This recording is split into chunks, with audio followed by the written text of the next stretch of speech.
सबको वापस से दर्पण क्लासेस में आपका स्वागत है। आज हमने बुलाए हैं रवि शर्मा और क्या नाम है अमित शर्मा, जो रीट में हमारे यहाँ से सिलेक्ट हुए हैं। तो आज हमने उनका एक छोटा सा सम्मान समारोह आयोजित किया है दर्पण क्लासेस में सर के द्वारा। तो आज हम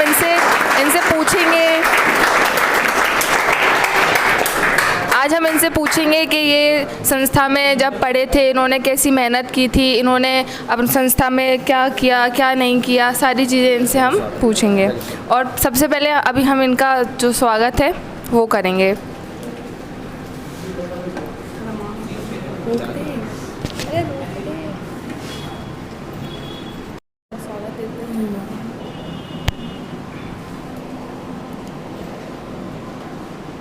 सर के द्वारा दोनों भाई जो हैं हमारे अमित शर्मा और रवि शर्मा, इनका सम्मान किया जा रहा है।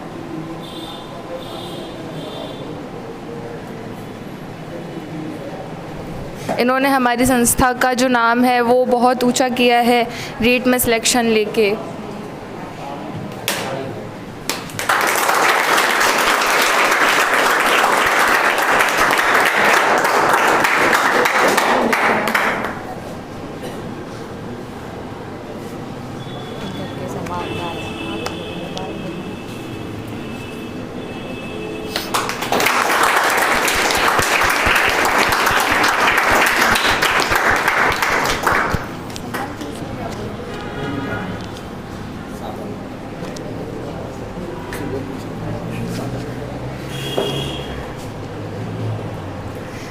हमारी संस्था के द्वारा सर थोड़ा सा जो है हमसे जो बन पा रहे हैं हम सर के द्वारा इनका स्वागत कर रहे हैं, जिससे जो हमारे सभी विद्यार्थी हैं उनको ये प्रेरणा मिल रही है कि आपको भी इस जगह पे आने के लिए मेहनत करनी चाहिए, अपने आप को 100% देना चाहिए कि हम कैसे तैयारी कर रहे हैं कैसे नहीं कर रहे हैं, हमें कैसे पढ़ना चाहिए। क्योंकि ये जो जगह है ना, यहाँ तक आने के लिए बहुत मेहनत करनी पड़ती है। ये छोटा सा सम्मान भी हमारे लिए एक बहुत गर्व की बात होती है।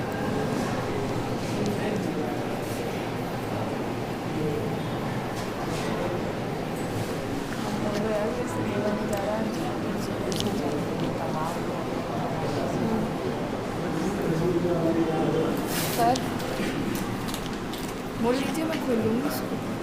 आज मेरी तबीयत सही नहीं है। फिर हम इनसे पूछेंगे कि इन्होंने कैसी तैयारी की है, कहाँ से की है और ये कैसे पढ़ते थे, इन्होंने कैसे मेहनत की है, जिससे सभी विद्यार्थियों को प्रेरणा मिले।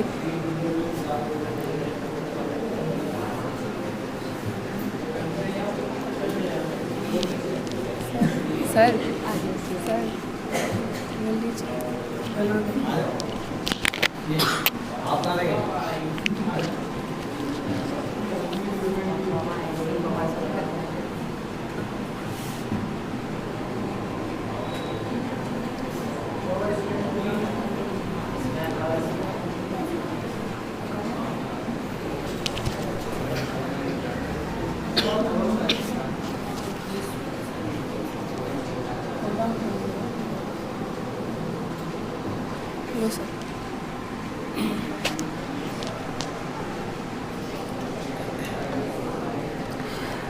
तो अभी कोचिंग के डायरेक्टर सर ने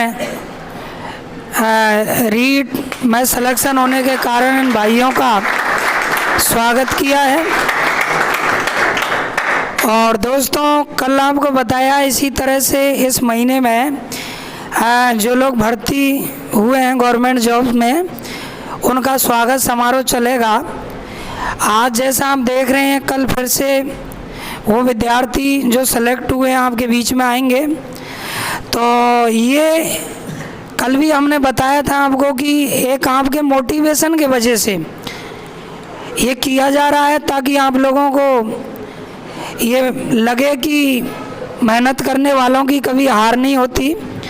और यहाँ एक जागृति आप लें। इन भाइयों का सिलेक्शन हुआ है, इनके लिए दर्पण कंपटीशन क्लासेज समस्त स्टाफ और आप सबकी ओर से मैं हार्दिक अभिनंदन करता हूँ। और ये टीचर भर्ती में सेलेक्ट हुए हैं। आप जानते हैं कि शिक्षक बनने का मतलब एक बहुत बड़ी समाज की जिम्मेदारी होती है। शिक्षक ही वो समाज का एक आधार है जो पूरे समाज को आगे बढ़ाने का काम करता है। मनोवैज्ञानिकों ने तो यहाँ तक कहा है कि एक शिक्षक समाज को प्रज्वलित करता है और प्रकाशित करने का कार्य करता है। तो इनसे भी मैं ये उम्मीद करूँगा कि जहाँ भी जॉइनिंग मिले, जिस विद्यालय में जॉइनिंग मिले है, उस विद्यालय में पढ़ने वाले विद्यार्थियों को तन मन से पढ़ाएं, ताकि ऐसा लगे कि सरकारी जो विद्यालय हैं उनमें भी अच्छे से पढ़ाया जाता है। आज हम देखते हैं कि सरकारी विद्यालयों की प्रति लोगों की मानसिकता अच्छी नहीं है, पर ऐसा नहीं है। आज बहुत परिवर्तन आया है, सरकार बहुत सारी भर्तियां निकाल रही है और युवाओं को सरकारी स्कूलों में पढ़ाने का अवसर दिया जा रहा है। पर होता यह है कि कुछ लोग सरकारी उस नौकरी लगने के बाद विद्यार्थियों को अच्छे से अपना ज्ञान शेयर नहीं कर पाते हैं। तो मैं इनसे ये कहूँगा कि आप जहाँ भी लगें उस तरह से विद्यार्थियों को मेहनत करके पढ़ाएं, ताकि उस जगह आपका नाम हो, उस समाज के लोग, उस गांव के लोग, मोहल्ले के लोग कहें कि बहुत अच्छे शिक्षक हैं। और विद्यार्थी चाहे कोई भी कहीं का ही क्यों ना हो, हमारे राष्ट्र का है, हमारे देश का विद्यार्थी है, इस देश का वो स्तंभ है, देश का आधार है। तो इस सफलता के मूल मंत्र को कैसे कड़ी मेहनत के साथ इन भाइयों ने सफलता हासिल की, उसके विषय में हम इनसे जानेंगे, ताकि आप लोग ये रूबरू हो जाएं कि भाई सफलता के सोपान क्या होते हैं और किस तरह हम सफल होते हैं। और ये इस वजह से ये समारोह आपके लिए हमने रखे हैं, ताकि आप ये जान पाएँ, वो स्किल, वो मेथड समझ पाएँ कि एक पढ़ाई के लिए क्या करना होता है। ये आज आपका आदर्श भी बन सकते हैं और हम हमारे जो सीनियर हैं उनको देख करके, अध्ययन करके हम भी उसी तरह से गवर्नमेंट जॉब ले सकते हैं। तो मैं जानना चाहूँगा आपकी सफलता का मूल मंत्र क्या है, किस तरह से आपने मेहनत की, कितने घंटे आप मेहनत करते थे और अपने जीवन में किन गुरुओं का, किस संस्था का विशेष योगदान रहा, क्या कठिनाइयाँ आपकी पढ़ाई के अंदर आई, क्या बैरियर लगे, फिर भी आपने धैर्य रखा और सफलता हासिल की है।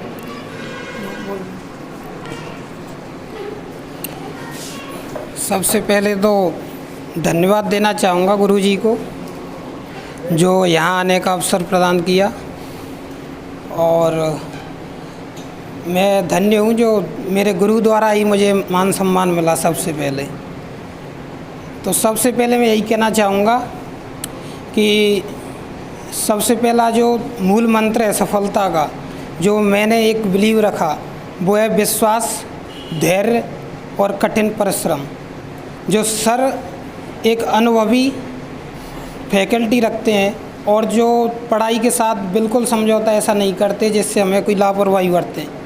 तो ये सर की जो सबसे बड़ी खासियत लगी हमें, वो ये लगी कि आपकी फैकल्टी के साथ समझौता नहीं करेंगे, ये सबसे अच्छी बात लगी। दूसरी बात सर की ये लगी हमें कि यहाँ जो भी पढ़ाया जाता है उसके अलावा शायद ही आपको पढ़ना पड़ेगा, लेकिन ये है दूसरी बात आपको कि यहाँ पढ़ाया है उसका रिवीजन आपको करना पड़ेगा और मेहनत तो आपको ही करनी पड़ेगी।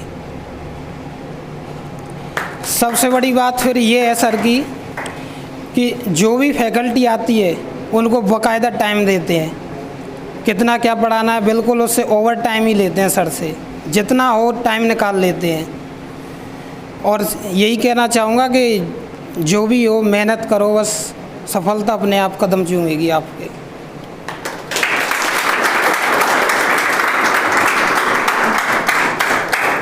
ये आपके रवि जी थे जिनका हुआ है। दूसरे हैं अमित जी आपके, जिनसे भी पूछते हैं कि उन्होंने इस सफलता के लिए कितना प्रयत्न किया। बहुत बहुत धन्यवाद सभी गुरुजनों का, क्योंकि एक शिक्षक बनने के लिए जो हमने मेहनत की उसमें महत्वपूर्ण योगदान रहा दर्पण कंपटीशन क्लासेस का। और जितना देखा जाए कि मेहनत ही ज़रूरी नहीं है, सबसे ज़रूरी रणनीति भी होती है। कोचिंग संस्थानों का क्या है कि हमें उस मार्ग की ओर मतलब भेजते हैं कि जिससे सफलता मिल सके। और सभी फैकल्टी इतनी शानदार थी। मैं तो अभी 21 वाले बैच से ही ज्वाइन हुआ था यहाँ पे। उसके बाद में फिर इस भर्ती में मेरा सिलेक्शन हो गया है और महत्वपूर्ण योगदान रहा हमारे सभी गुरुजनों का। धन्यवाद।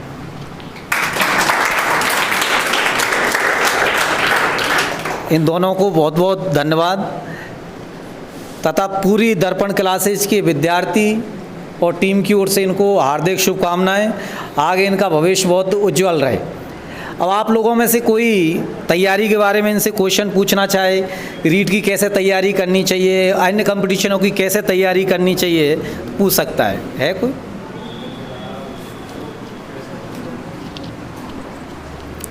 मेरा नाम प्रियंका गुर्जर। भैया जी, मैं आपसे पूछना चाहती हूँ कि रीट परीक्षा के लिए क्या रणनीति होनी चाहिए, कैसे तैयारी करनी चाहिए, रीट परीक्षा में कितना टाइम देना चाहिए जिससे हमारा सिलेक्शन हो सके। मैं भी यहाँ दर्पण क्लासेज का नाम सुन के यहाँ पर क्लास ले रही हूँ। क्या रीट परीक्षा के लिए लाइब्रेरी में पढ़ना चाहिए, क्या रणनीति होनी चाहिए, तो मेरे को आप उचित सलाह दे के मुझे भी बताएं।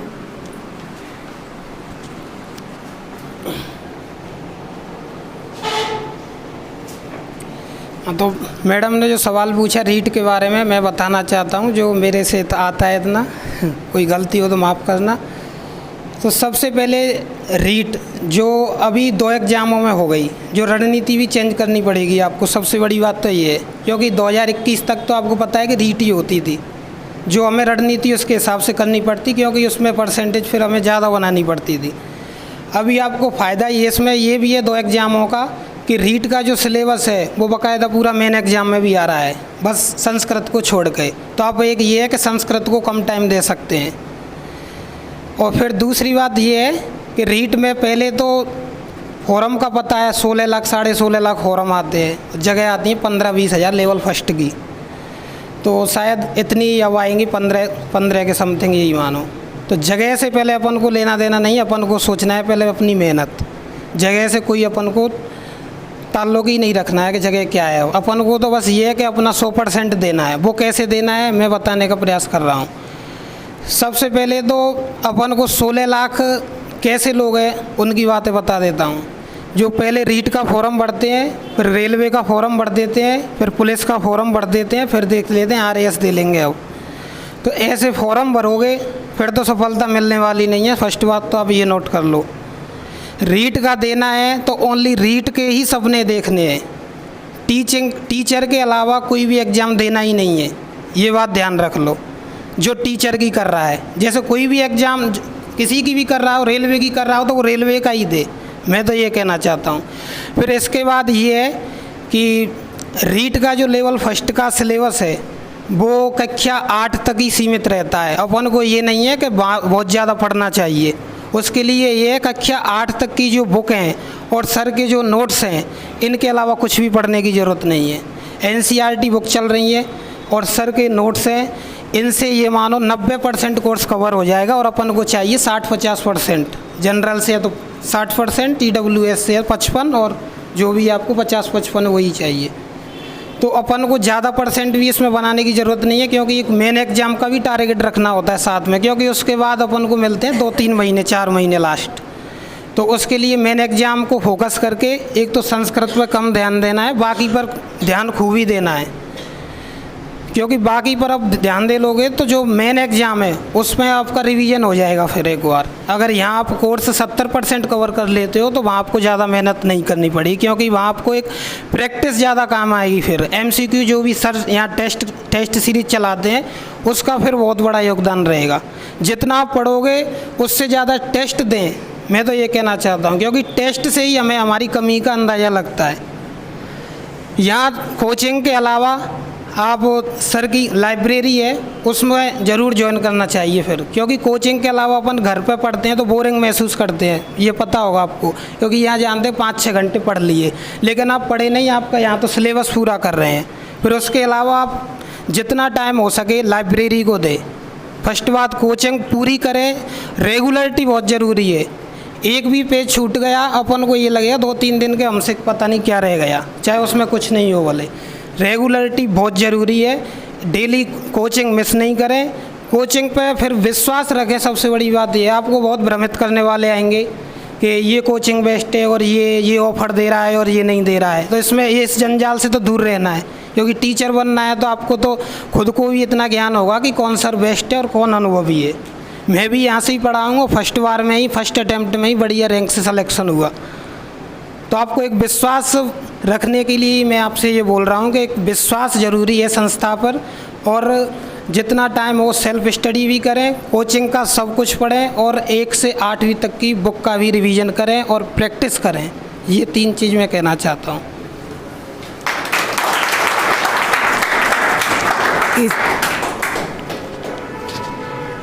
अमित भैया जी, मैं आपसे भी पूछना चाहूँगी, क्या यहाँ पे क्वेश्चन सीरीज सर देते थे तो उसके अकॉर्डिंग पेपर में हमारे में क्वेश्चन आते हैं?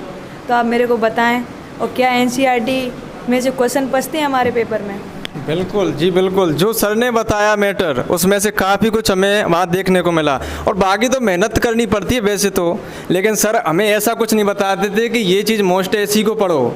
सर उस चीज़ को पहले ज़्यादा फोकस करते थे, उस चीज़ पे जो चीज़ हमें मतलब परीक्षा में देखने को मिले। बस यही चीज़ करनी है आपको। क्या रीट परीक्षा के लिए कितना टाइम देना चाहिए? तकरीबन 1 साल या 6 महीने? कोई समय सीमा है इसकी कि हमें इसके अकॉर्डिंग इतनी पढ़ाई करनी चाहिए? तो मुझे वो भी बताएं कि कितने टाइम से मैं जुड़ी रहूँ इस परीक्षा से। आपको कितना टाइम हो गया इस परीक्षा को जुड़ते हुए? मेरा तो अभी 22 में ही हुआ है कंप्लीट एसटीसी, लेकिन इसके लिए वैसे देखा जाए तो 8 माह काफ़ी है यदि दिल से मेहनत करो तो। और बाकी तो फिर क्या है कि रिवीजन कर दो, जितना अच्छा करोगे उतना आगे जाओगे, वो तो खैर आपके ऊपर है। रीट परीक्षा के अलावा हमको कोचिंग के अलावा भी कहीं कहाँ पर कितना पढ़ना चाहिए? लाइब्रेरी में पढ़ना चाहिए तो कितना पढ़ना चाहिए? कैसे हमको क्वेश्चन निकालने चाहिए? जैसे सर ने नोट्स बनाए हुए हैं तो उनमें से हमको क्वेश्चन कैसे छाड़ने चाहिए, वो भी मैं आपसे जानना चाहती हूँ। सर ने पढ़ाया उसके बाद में तो बस यही है कि जो सर यहाँ पे क्वेश्चन करवाते हैं और या फिर वो मतलब टेस्ट वगैरह चलते हैं यहाँ पे, उसके बाद में भी आपको क्वेश्चंस तो करनी है ऑब्जेक्टिव जितना हो सके टॉपिक पढ़ने के बाद में। इन भैया जी से, अमित भैया जी और रवि भैया जी से मैंने दोनों से पूछा कि रीट परीक्षा के लिए किस प्रकार से तैयारी करनी चाहिए, तो इन्होंने बताया। मैं भी यहाँ पर रीट परीक्षा की तैयारी कर रही हूँ और यहाँ पर अभी कुछ क्लासेस चालू हुई हैं, तो क्लास भी ज्वाइन कर रखी है और प्लस लाइब्रेरी भी ज्वाइन कर रखी है। तो मेरे को लगता है कि यहाँ पर बहुत अच्छी तैयारी चल रही है और मेरा भविष्य भी बन जाएगा, मैं भी अपने लक्ष्य में कामयाब हो जाऊँगी। थैंक यू सर का धन्यवाद। इनके अलावा और कोई स्टूडेंट कुछ पूछना चाहे तैयारी से संबंधित? हाँ, किसी भी चीज़ की, आप रीट की, अन्य की बारे में पूछना चाहें, अन्य कोई कैरियर से संबंधित गाइडेंस लेना चाहें इनसे?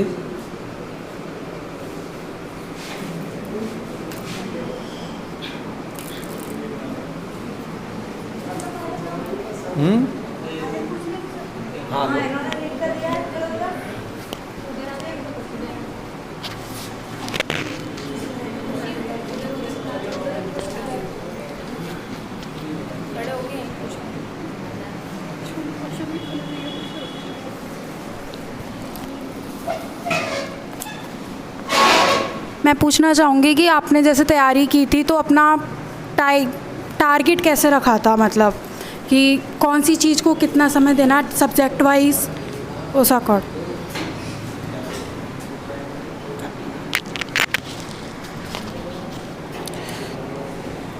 ये मैडम का सवाल है कि टारगेट कैसे रखे।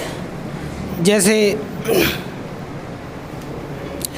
रीट में सब्जेक्ट है 5, ठीक है, तो उसमें हिंदी है, संस्कृत है, लैंग्वेज है, ये थोड़ी क्या पड़ती है, सरल पड़ती है हमें। तो इसके लिए आप डेली 40-50 मिनट रख सकते हो, कोई दिक्कत नहीं है। 40-50 मिनट 1 घंटे। और जैसे आप अगर 10 से 12 घंटे पढ़ते हो डेली, तो आप इनको तो 1-1 घंटे से ज़्यादा नहीं देना है। बाकी के जो सब्जेक्ट है 3, जैसे मैथ है और वो EVS है और एक मैथ EVS और एक साइकोलॉजी है, इनके लिए आप 2-2 घंटे दे सकते हैं, क्योंकि ये मेन एग्ज़ाम में ज़्यादा रोल निभाएंगी आपको। तो जैसे आप जितना ज़्यादा पढ़ो उतना ही आप उसमें टाइम बांट दो। जैसे हिंदी और संस्कृत के लिए कम टाइम रख दो, बाकी पर टाइम बांट दो बराबर, कोई दिक्कत नहीं है। और जैसे ईवीएस है, ईवीएस में सबसे ज़्यादा टाइम देना हो, क्योंकि उसमें जीके है वो सारी आपको काम आएगी, 180 नंबर की जीके काम आएगी, जो जीके आपको बहुत बड़ा रोल देगी, यही सिलेक्शन दे देगी मेन एग्ज़ाम में। तो ईवीएस आप सबसे ज़्यादा पढ़ें और बाकी सब्जेक्टों को थोड़ा, जैसे आप टाइम जितना दे रहे हो उसको बांट दें 5 सब्जेक्ट में, 2 सब्जेक्ट को कम दे दे, बस हिंदी संस्कृत। इसी क्वेश्चन का आंसर हम रवि से भी पूछेंगे कि क्या रणनीति रही उनकी, सॉरी अमित से। मैं रवि भैया की बात से बिल्कुल सहमत हूँ, क्योंकि टफ सब्जेक्ट को ज़्यादा टाइम दो, क्योंकि सरल में तो क्या है कि वैसे थोड़ा बोरिंग फील करता है आदमी, तो उसके बाद में सरल सब्जेक्ट को उठा लेता है। लेकिन टफ सब्जेक्ट का जो है कि क्वेश्चन भी निकालो और उसके बाद में ध्यान भी ज़्यादा दो उस पर। और मेंस का तो यही है कि जीके पर ज़्यादा फोकस करो, क्योंकि जीके एक ही सब्जेक्ट जुड़ चुकी है वो सिलेबस चेंज होने के बाद में कि सिलेक्शन की ओर ले जाएगी, यदि जीके जिसकी कंप्लीट हो गई, और बार बार रिवीजन बिल्कुल ज़रूरी है। चलो बहुत बहुत धन्यवाद इन दोनों के लिए। अब आप के लिए मुंह मीठा कराते हैं, मिठाई खिलवाते हैं सबके लिए, जो ऑफिस में रखी हुई है। खाओगे कि नहीं हैं?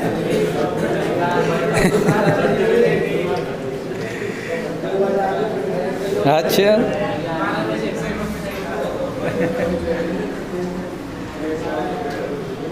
चलो जब तक मिठाई ला रहे हैं, और कोई के कोई क्वेश्चन हो?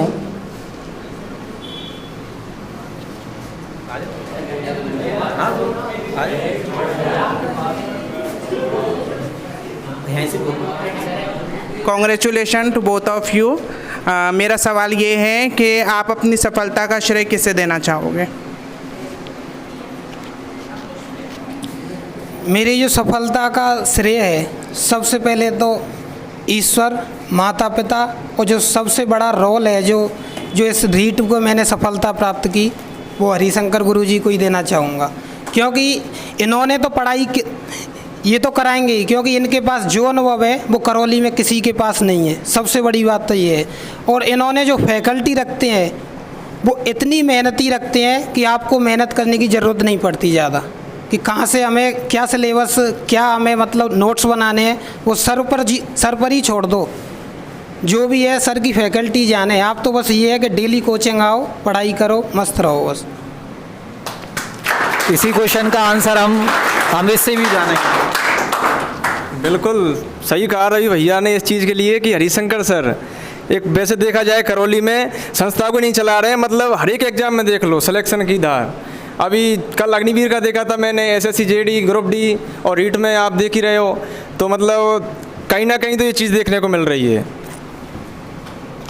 चलो बहुत बहुत धन्यवाद।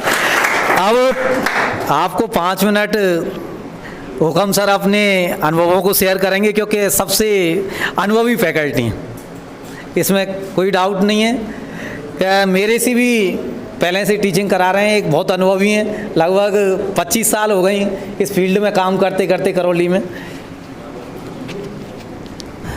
तो अभी इन भाइयों ने जैसे बताया कि किस तरह से हमें तैयारी करनी चाहिए, अपने अनुभव को आप लोगों के लिए साझा किया, तमाम बातें आपको बताई। तो हमें यही जानना है कि जो बताई हुई बातें अपने से बड़े जो बताते हैं उन्हें जीवन में अमल करें। देखो, सुनने को तो बहुत सारे मोटिवेशन हम सुनते हैं, पर जो जीवन में अमल करते हैं वहीं कामयाबी के शिखर पर पहुंचते हैं। और कुछ बहुत अच्छी बातें भी इन्होंने बताई। हो सकता है, मुझे तो लगता है कि इनकी कामयाबी में इनके विचारों का विशेष महत्व रहा होगा। रवि भाई ने बताया कि बिलीव, एक विश्वास व्यक्ति को सफलता की ओर अवश्य पहुंचाता है, और यह जीवन की सत्यता है। किसी भी कार्य को करते समय हम विश्वास कर लेते हैं, विश्वास पूर्वक करते हैं कि हम इस काम में सफल होंगे, तो 100% सफलता मिलती है। और जब आपने कार्य करते समय सोच लिया कि सफल नहीं होंगे, पता नहीं सफल होंगे या नहीं होंगे, तो समझो कि हम आधी जंग हार गए। तो बिलीव करना बहुत ज़रूरी होता है। दूसरा, जिस सिलेबस को लेके हम तैयारी करते हैं, आपको बातें साझा की गई कि किसको कितना समय देना चाहिए। हम लोग एक भूल कर बैठते हैं कि इंटरेस्टेड सब्जेक्टों को बहुत ज़्यादा समय देते हैं। वहाँ हमें ये देखना होता है कि किस सब्जेक्ट का कितना वेटेज है, कौन सब्जेक्ट हमें किस तरह से कामयाबी दिला सकता है, कंपटीशन में मुख्य आधार किस कंसेप्ट का रहता है, वो कंसेप्ट क्लियर होने चाहिए। और पढ़ने के बजाय कॉन्सेप्ट क्लियर होना बहुत ज़रूरी है। एक चीज़ मैं बताऊंगा, मैं बहुत समय से काम कर रहा हूँ, पहले भी मैं पढ़ाने का काम करता, सर के यहाँ भी मुझे 1.5-2 साल से पढ़ाने का मौका मिला है। तो अक्सर ऐसा देखा जाता है कि टांग खींचने का काम ज़्यादा होता है। हमने कभी भी, आप क्लासें यहाँ लेते होंगे, रीट के विद्यार्थी यहाँ बैठे हुए हैं, तो कभी भी क्लास में इस तरह की बातें नहीं की कि ये संस्था बुरी है, ये टीचर अच्छा नहीं है। सभी हमारे भाई हैं और हम ये चाहते हैं कि हमारे करौली ज़िले में जितनी संस्थाएं चलाई जा रही हैं वो अच्छे से चलें, चाहे वो हमारी संस्था हो चाहे कोई अन्य संस्था हो, क्योंकि सभी संस्थाएं हमारी ही संस्थाएं, हमारे ज़िले की संस्थाएं, ताकि करौली ज़िले का नाम रोशन हो। बहुत सी बार ये चीज़ें देखने को मिलती हैं फेसबुक इत्यादि पे, तो मुझे नहीं लगता कि इस तरह के स्टेटमेंट उचित होते हैं। आपको मैं बता दूं, एक बार एक सेठ जी थे, सेठ, और वो दिल्ली से उन्हें जाना था कहाँ, मुंबई। हीरों का व्यापार करते थे। अपने बैग में उन्होंने हीरे भरे और वहाँ रेलवे स्टेशन पहुँचे।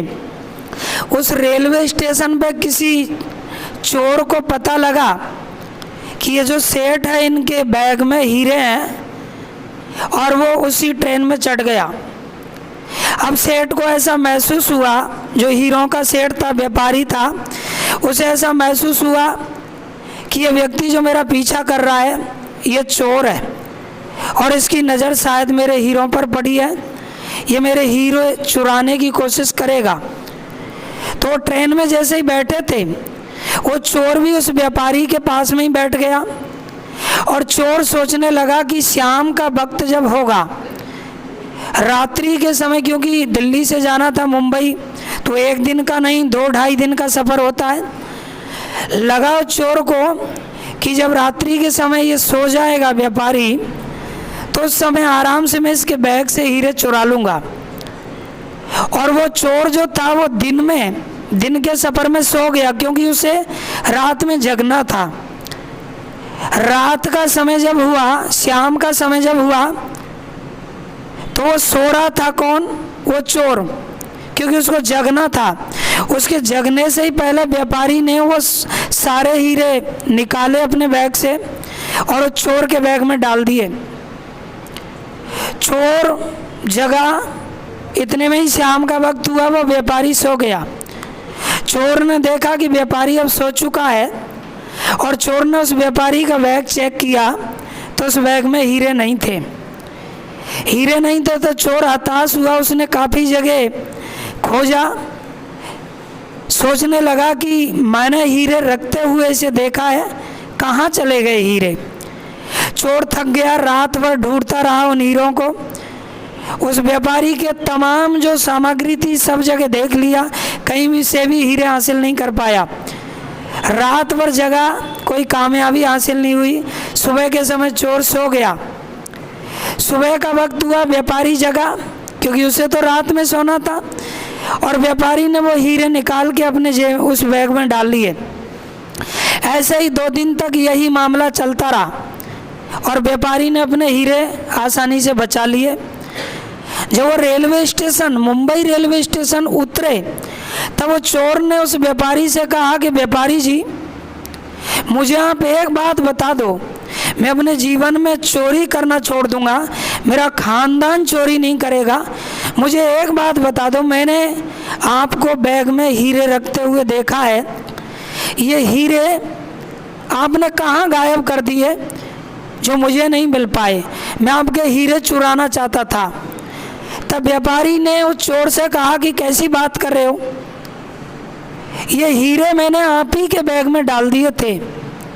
और उस व्यापारी ने चोर को समझाया, व्यापारी ने चोर को समझाया कि किसी भी व्यक्ति को कामयाबी के लिए अपनी तरफ झांकना चाहिए।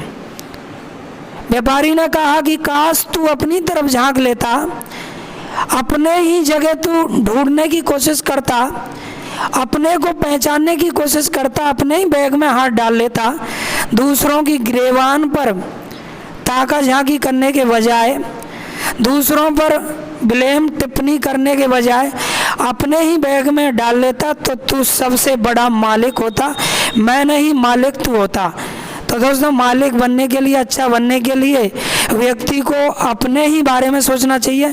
ये बात मैं हरिशंकर सर को कहने के लिए मैंने ये कहा है कि मैं आगे इनसे उम्मीद करूंगा कि अपनी इस संस्था को ये चला रहे हैं, बहुत अच्छे से चला रहे हैं और अच्छे से चलाएं, क्योंकि आजकल कंपटीशन का दौर है। यही नहीं, मैंने 2018 में गंगापुर में जब ये पढ़ाने का मुझे मौका मिला, वहाँ जब मैंने सेवा दी तो वहाँ भी मुझे लगा कि एक दूसरे की टांगें खींचते थे और ये टांग खींचने से कई विद्यार्थियों के जीवन खराब हो जाते हैं।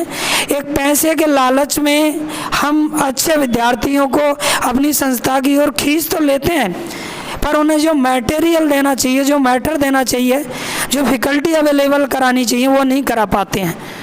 तो मैं इनसे ये कहूँगा कि ये संस्था अच्छी तरह से चल रही है। आज इसका नाम है, लोग जानते हैं, अच्छे से पता है, जहाँ भी बात करें तो वो जानते हैं कि दर्पण कंपटीशन क्लासेज एक साफ सुथरा प्लेटफॉर्म है, जहाँ किसी भी प्रकार से किसी के भी अहित की बात नहीं की जाती है। तमाम विचार जो किए जाते हैं यहाँ विद्यार्थियों के हित के किए जाते हैं। लोग क्या करते हैं, क्या नहीं करते हैं, ये कोई यहाँ पर मतलब नहीं रखता। और आप लोगों से मैं उम्मीद करूँगा कि आप जिस कंपटीशन की तैयारी में लगे हुए हैं, ये इलेक्शन का टाइम है, अब आपको जनरल टाइम मिला है। जनरल टाइम में एक विद्यार्थी अच्छे से प्रिपेयर हो सकता है। पढ़ने के बजाय कंसेप्ट को क्लियर कीजिएगा। पढ़ना अलग चीज़ होती है और कंसेप्ट क्लियर करना अलग चीज़ होती है। अच्छे से आप टीचरों के साथ कंसल्ट करें और एक बिलीव के साथ में आप लोग पढ़िएगा। आप में से तमाम विद्यार्थी ऐसे हैं जो लाइब्रेरी जॉइन किए हैं, उसमें आराम से पढ़ें, आप बैठ के तैयारी करें। टेस्ट सीरीज आपकी लगती है, टेस्ट लगते हैं, नंबर आपके सुनाए जाते हैं, टेस्ट जो होते रहते हैं। मैं देख रहा हूँ 1.5 साल से, ये मैंने पहली बार यहाँ देखा, ये मुझे भी सीखने को एक लगा। मैं इससे पहले स्वयं अपनी कोचिंग महाराजा कंपटीशन क्लासेज इसी करौली में 8 साल तक हमने अपनी कोचिंग चलाई थी। वहाँ शायद हो सकता है हमसे ये खामियां रहीं कि हम वो बच्चों का हर कंसेप्ट के बाद में टेस्ट नहीं लेते थे। ये मैंने यहाँ देखा है, OMR सीट पर टेस्ट लिया जाता है। 225 प्लस विद्यार्थी VSTC के बैच में पढ़ाए गए थे और 225 प्लस विद्यार्थी जो हैं उनके 5 बड़ी बड़ी सीरीज हैं एज ए परीक्षा की तरह टेस्ट रखे गए थे। OMR सीट पर थे, मैं उनमें सबमिट खुद होता था। एक हॉल में मैं रहता था, एक तरफ वो सर रहते थे, अन्य फैकल्टी एक तरफ रहती थी और उनसे फिर हमने बच्चों को प्रिपेयर करके परीक्षा हॉल में भेजा। सर बताते भी हैं आपको कि हमारे ज्ञान को परीक्षा हॉल में पहुंचाने का काम आप ही हैं जो कर सकते हैं। तो मैं यही आपको बताऊंगा। धन्यवाद। अब लास्ट में प्रोग्राम के समापन पर रवि और अमित से हम जानना चाहेंगे करौली के क्षेत्र के विद्यार्थियों को क्या मैसेज देना चाहते हैं। मैं सर के माध्यम से यही मैसेज देना चाहूँगा कि विश्वास रखें सर पर और आगे बढ़ें और मेहनत करें। ये 3 चीज़ रखें बस। मेहनत जितनी हो उतनी मेहनत करें, अपना 100% दें, इसके अलावा कुछ देखें ही नहीं, क्योंकि अभी आपका भविष्य वो केवल कंपटीशन ही है।